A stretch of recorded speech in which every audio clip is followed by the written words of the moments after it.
નમસ્કાર દર્શક મિત્રો, સ્વાગત છે તમારું ગુજરાત માહિતી યુટ્યુબ ચેનલમાં।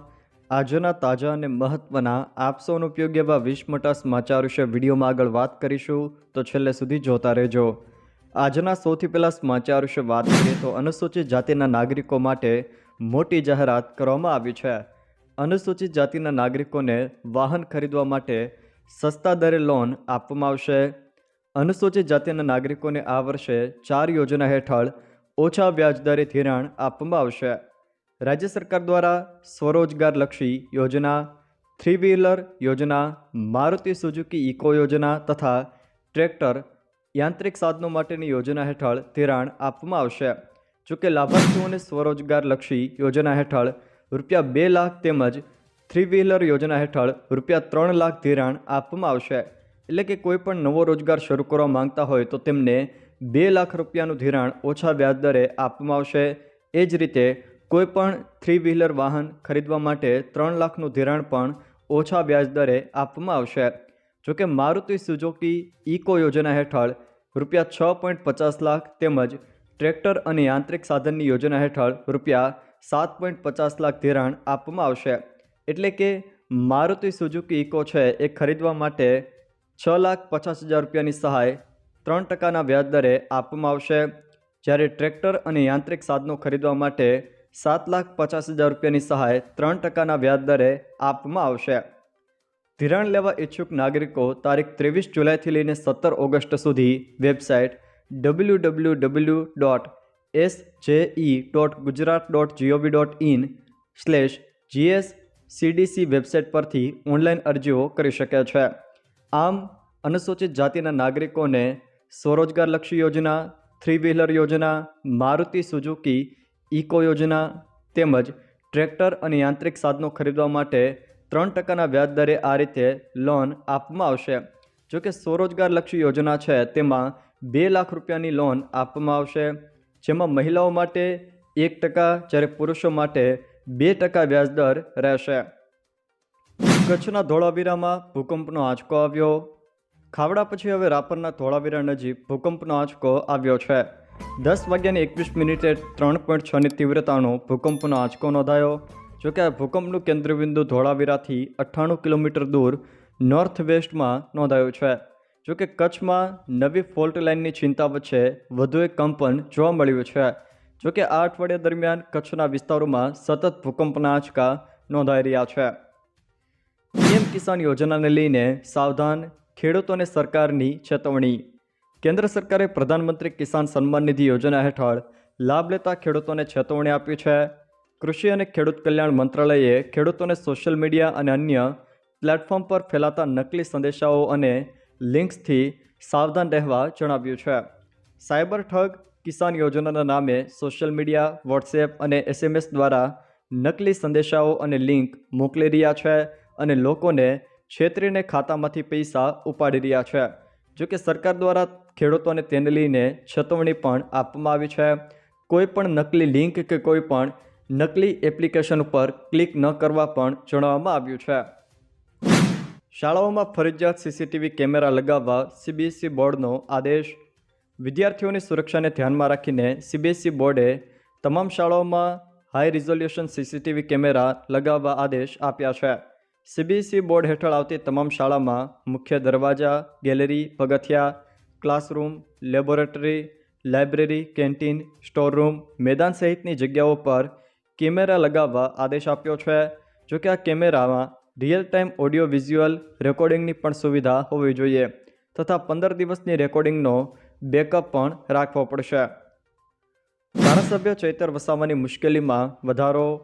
ડેડિયાપાડાના ધારાસભ્ય ચૈતર વસાવા પર ભાજપ શાસિત તાલુકા પંચાયતના પ્રમુખ સંજય વસાવા સાથે થયેલી ઉગ્ર બોલાચાલી બાદ મારામારીનો આરોપ લગાવવામાં આવ્યો હતો।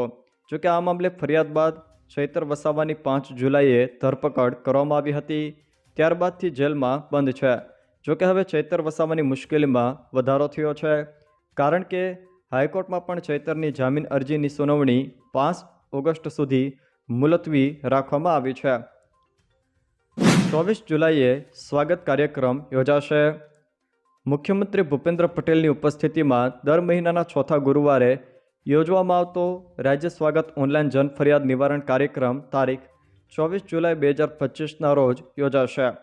નાગરિકો આ સ્વાગત કાર્યક્રમ માટેની રજૂઆતો ગુરુવાર તારીખ 24 જુલાઈના રોજ સવારે 8 થી લઈને 11 વાગ્યા દરમિયાન મુખ્યમંત્રીના જનસંપર્ક એકમ સ્વર્ણિમ સંકુલ 2 ગાંધીનગર ખાતે રૂબરૂ આવીને કરી શકશે. ગુજરાતમાં શરૂ વર્ષે મોસમનો કુલ સરેરાશ 53% વધુ વરસાદ નોંધાયો. ગુજરાતમાં અત્યાર સુધીમાં શરૂ વર્ષે મોસમનો કુલ સરેરાશ વરસાદ 53.39% નોંધાયો છે, જેમાં સૌથી વધુ કચ્છ રિજિયનમાં 63.35%, દક્ષિણ ગુજરાત રિજિયનમાં 56.32%, ઉત્તર ગુજરાત અને સૌરાષ્ટ્ર વિસ્તારમાં 52%થી વધુ અને પૂર્વ મધ્ય ગુજરાતમાં 50.06% સરેરાશ વરસાદ નોંધાયો છે. ચોમાસા દરમિયાન રાજ્યના 141 તાલુકામાં 251થી લઈને 500 મીમી સુધી, 55 તાલુકામાં 501થી લઈને 1000 મીમી અને 18 તાલુકામાં 1000 મીમીથી વધુ એટલે કે 40 ઇંચથી વધુ વરસાદ પણ નોંધાયો છે. અંબાલાલ પટેલની વરસાદને લઈને મહત્વની આગાહી. અંબાલાલ પટેલે જણાવ્યું છે કે જુલાઈના અંતમાં ગુજરાતમાં ભારે વરસાદ પડી શકે છે. હજુ બંગાળનો ઉપસાગર વધુ સક્રિય થશે. ડીપ ડિપ્રેશન કે લો પ્રેશર બનવાની શક્યતાઓ છે, જેની અસર ગુજરાત સુધી પણ થઈ શકે છે. જ્યારે 28 જુલાઈ બાદ ગુજરાતમાં પવનનો મારો હશે. રાજ્યના ઘણા ભાગોમાં તેજ પવનો ફૂંકાશે. કેટલાક ભાગોમાં 50 કે 60 કિલોમીટરે પવન ફૂંકાઈ શકે છે. જોકે આવનારા મહિના અંગે આગાહી કરતાં તેઓએ કહ્યું હતું કે તારીખ 4થી લઈને 8 ઓગસ્ટે ફરી એક વરસાદી સિસ્ટમ બનશે. 6 થી 10 ઓગસ્ટે દક્ષિણ ગુજરાતમાં સારો વરસાદ પડશે. તારીખ 17થી 19 ઓગસ્ટે ફરી એક વરસાદી સિસ્ટમ બનશે. જોકે 23 ઓગસ્ટ બાદ પણ વરસાદની તીવ્રતા ઘટશે તેવું તેમણે જણાવ્યું છે. શિક્ષકોની ઘટ મુદ્દે વિદ્યાર્થીઓનો જબરો વિરોધ. શિક્ષકોની ઘટ મુદ્દે વિદ્યાર્થીઓનો જબરો વિરોધ જોવા મળ્યો છે. કચ્છમાં શિક્ષકોની ઘટને લઈને વિદ્યાર્થીઓએ આંખે પાટા બાંધીને વિરોધ કર્યો છે. જોકે આ ઘટના નવીનાળ પ્રાથમિક શાળાની છે. અહીં વિદ્યાર્થીઓ દ્વારા હાથમાં બેનર લઈને વિરોધ કરવામાં આવ્યો હતો. આ શાળામાં 6 શિક્ષકોની ઘટ છે.